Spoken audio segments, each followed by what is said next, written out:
ಇಲ್ಲಿ ಅವ್ರು ಏನಂತ ಕೇಳವ್ರೆ, ಟ್ರಿಗ್ನೋಮೆಟ್ರಿದು ಇದು 18ನೇ ವಿಡಿಯೋ. ಈ 18ನೇ ವಿಡಿಯೋದಲ್ಲಿ ಇಲ್ಲಿ ಏನಂತ ಕೇಳೋರೆಲ್ಲ ಇದ್ರು, state whether the following are true or falls. ಇದು 11ನೇ ಪ್ರಾಬ್ಲಮ್ ಎಕ್ಸಸೈಸಲ್ಲಿ. ಇವಾಗ ಯಾವ ಥರ ಇದನ್ನು ಟ್ರೂ ಫಾಲ್ಸ್ ಅಂತ ಮಾಡೋದು ಅಂದರೆ, ಮೊದಲನೇ ಪ್ರಾಬ್ಲಮಲ್ಲಿ ಕೇಳವ್ರೆ value of tan A is always less than 1 ಅಂತ ಕೇಳವ್ರೆ. ಅದನ್ನು ಚೆಕ್ ಮಾಡಬೇಕು, value of tan A always less than 1 ಅಂತ. ಅದು ಇಲ್ಲ, ಯಾಕೆಂದರೆ tan A ಅಂದ್ರೇನು, ಈ ಥರ ತಗೊಂಡಿದ್ದಾಗ ರೈಟ್ ಆ್ಯಂಗಲ್ ಟ್ರಯಾಂಗಲ್ಲು, ಇದು ತೀಟಾ ಆ್ಯಂಗಲ್ ಆದರೆ ಇದು ಅಡ್ಜಸೆಂಟು, ತೀಟಾಗೆ ಜಂಟಿಯಾಗಿರೋದು, ಇದು ಆಪೋಸಿಟ್ಟು, ಇದು ಮಾಮೂಲಿ ಹೈಪೋಟೆನ್ಯೂಸು. tan A ಅಂದರೆ adjacent by opposite by adjacent. ಇದು ಯಾವಾಗಲೂ ಲೆಸ್ ದೆನ್ 1 ಅಂದರೆ ಏನಾಗಬೇಕು, ಆಪೋಸಿಟ್ಟು ಅಡ್ಜಸೆಂಟ್ಗಿಂತ ಯಾವಾಗಲೂ ಚಿಕ್ಕದೇ ಆಗಿರಬೇಕು.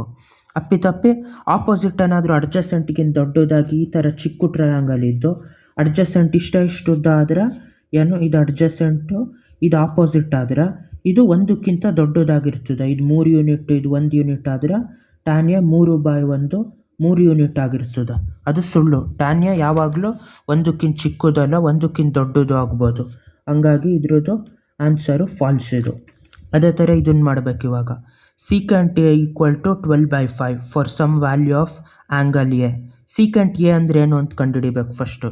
ಸೀಕೆಂಟ್ A ಅಂದ್ರೇನು, ಇಲ್ಲಿ ಫಸ್ಟು ರೈಟ್ ಆ್ಯಂಗಲ್ ತಗೊಂಡ್ರೆ ಇದೇ ರೈಟ್ ಆ್ಯಂಗಲಲ್ಲಿ ಸೀಕೆಂಟ್ A ಅಂದರೆ ಕಾಸ್ ಎದು ಇನ್ವರ್ಸ್. ಇದು ಕಾಸ್ ಎಲ್ಲಿ ಏನಿರ್ತದೆ, ಅಡ್ಜಸೆಂಟ್ ಬೈ ಹೈಪೋಟೆನ್ಯೂಸು. ಇದರಲ್ಲಿ ಹೈಪೋಟೆನ್ಯೂಸ್ ಬೈ ಅಡ್ಜಸೆಂಟು, ಇದು hypotenuse by adjacent. Hypotenuse by adjacent ಆಗಿರೋದ್ರಿಂದ ಹೈಪೋಟೆನ್ಯೂಸ್ ಯಾವಾಗಲೂ ಅಡ್ಜಸೆಂಟ್ಗಿಂತ ದೊಡ್ಡದಿರ್ತದೆ. ಯಾಕೆಂದರೆ ಟ್ರಯಾಂಗಲಲ್ಲಿ ಈ ಸೈಡ್ ಸ್ಕ್ವೇರ್ ಕೂಡಾದ್ಮೇಲೆ ಹೈಪೋಟೆನ್ಯೂಸ್ ಸ್ಕ್ವೇರ್ ಬರೋದು.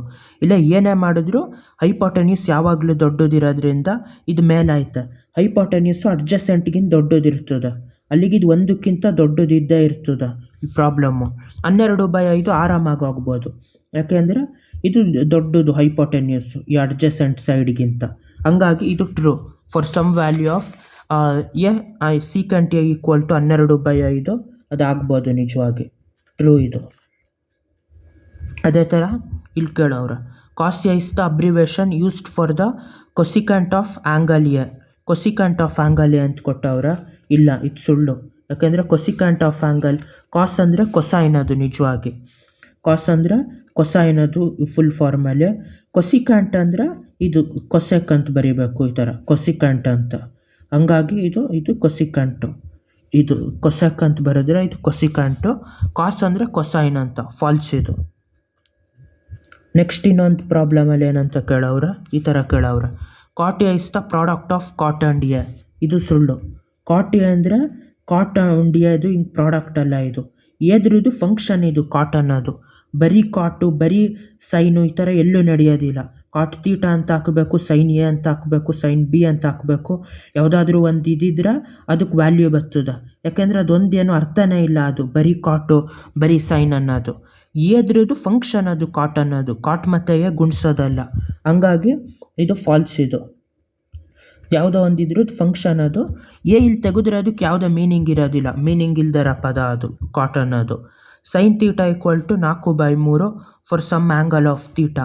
ಇಲ್ಲ ಅದೇ ಟ್ರಯಾಂಗಲಲ್ಲಿ ತಗೋಬೇಕು.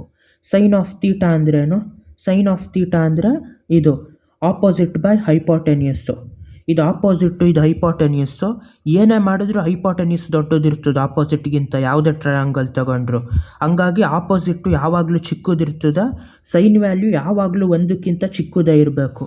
ಈ 4/3 ಅಂದರೆ ಇದು ಹೈಪೋಟೆನ್ಯೂಸ್, ಇದು ಆಪೋಸಿಟ್ ಆಯ್ತದೆ, ಹಂಗಾಗಕ್ಕೆ ಸಾಧ್ಯನೇ ಇಲ್ಲ. ಇದು ಚಿಕ್ಕ ಇರಬೇಕು 1ಕ್ಕಿಂತ, ಮೇಲ್ಗಡೆದು ಕೆಳಗಡೆದಕ್ಕಿಂತ ಚಿಕ್ಕದಿರಬೇಕು. ಇದು ಫಾಲ್ಸ್ ಇದು. ಇದಿಷ್ಟು true or false problem. Next ವಿಡಿಯೋದಲ್ಲಿ ಹಿಂಗೆ angle of specific angle trigonometric ರೇಷಿಯೋದು ಕಾನ್ಸೆಪ್ಟ್ಗಳು ಹೇಳ್ತೀನಿ. ಇವಾಗ ಬಾಯ್.